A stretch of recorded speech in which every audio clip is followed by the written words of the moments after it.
आपने ये सलाह कई बार सुनी होगी, सस्ता खरीदो महंगा बेचो।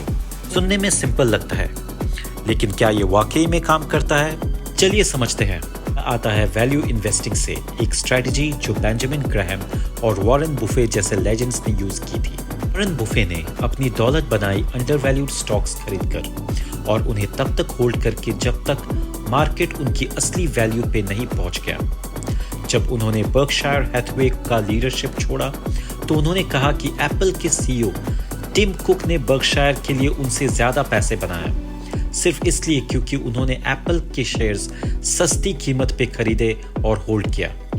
बेंजामिन ग्राहम, जो द इंटेलिजेंट इन्वेस्टर के ऑथर है, उनका मानना था कि जब मार्केट गिरता है तो कई कंपनीज के एसेट्स सिर्फ अंडरवैल्यूड नहीं होते, बल्कि उनकी असली वैल्यू दिखाई देती है।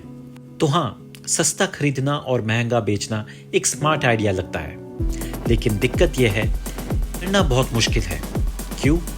क्योंकि इंसान हमेशा रैशनल नहीं होता। इस जीतने वाले इकोनॉमिस्ट्स जैसे डैनियल कहनेमैन और रिचर्ड थैलर ने दिखाया है कि कैसे इमोशंस जैसे फियर और ग्रीड हमें क्रैश के टाइम बेचने और पीक के टाइम खरीदने पे मजबूर कर देते हैं, जो कि बिल्कुल उल्टा है उस एडवाइस का जो हमें दी जाती है। और वो अकेले नहीं है। जैसे बर्टन मार्कियल, जैक बोगल और यूजिन फामा कहते हैं कि मार्केट टाइमिंग करना लगभग नामुमकिन है।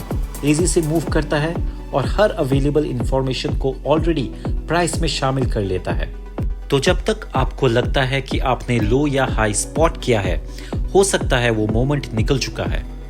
और ऐसे प्रेडिक्शंस अक्सर गलत हो जाते हैं, जिसकी वजह से रिटर्न्स कम हो जाती है। तो फिर कौन सी स्ट्रेटजी काम करती है?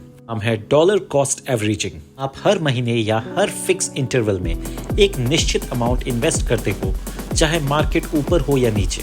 इस तरीके से जब मार्केट नीचे होता है तो आप ज्यादा शेयर्स ले लेते हो, और जब ऊपर होता है तो कम, बिना टाइमिंग के प्रेशर के। जैक बोगल, जो इंडेक्स फंड के इन्वेंटर थे, इसी अप्रोच को फॉलो करते थे। उनका कहना था कि लॉन्ग टर्म के लिए लो कॉस्ट इंडेक्स फंड्स में इन्वेस्ट करके होल्ड करना बेस्ट स्ट्रेटजी है। 2008 के फाइनेंशियल क्राइसिस को देखिए, पैनिक में अपना पैसा निकाल लिया था। जो लोग डिसिप्लिन रहे और क्रैश के दौरान भी इन्वेस्ट करते रहे, वही लोग बाद में सबसे ज्यादा फायदे में रहे। हाँ, बाय लो सेल हाई काम करता है, लेकिन सिर्फ तब जब आप मार्केट को सही टाइम कर सको, और ज्यादा लोग ये नहीं कर पाते। बेहतर रास्ता क्या है? डिसिप्लिन बनाओ, रेगुलर इन्वेस्ट करो और वक्त को और कंपाउंडिंग को अपना काम करने दो।